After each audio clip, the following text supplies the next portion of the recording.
Well, the first book,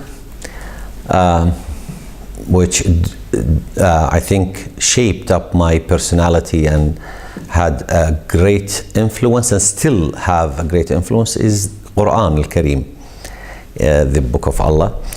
And until now, after all of these years, I read Quran, and I am learning every time I read the same verse of Quran, although I have read it many times, but each and every time I'm learning something new.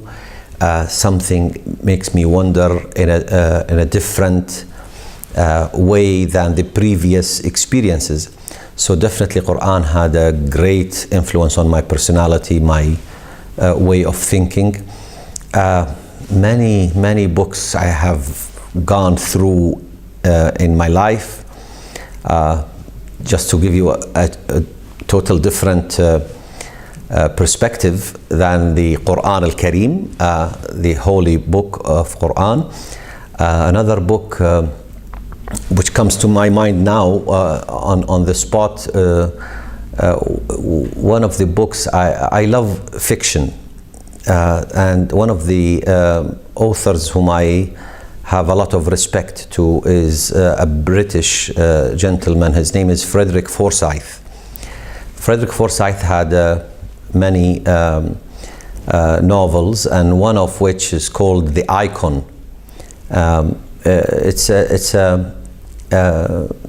a novel. It is supposed to be fictitious, but he combines the intelligence information available to him in drafting the personalities and the characters of the story.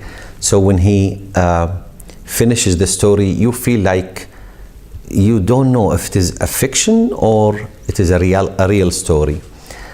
So Frederick Forsyth and The Icon had a great influence because this book, for example, had a great impact on my profession, being a diplomat.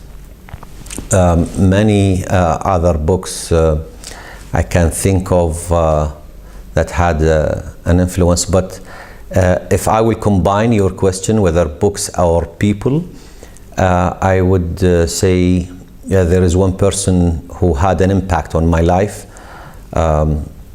which was Steve Jobs, and now I think he passed away, and a lot of people are talking these days about the movie. Steve Jobs, I loved his persistence. He had a lot of challenges. A lot of people challenged his way of thinking and his thoughts, and yet he insisted on believing in what he was doing, and that touched me big time.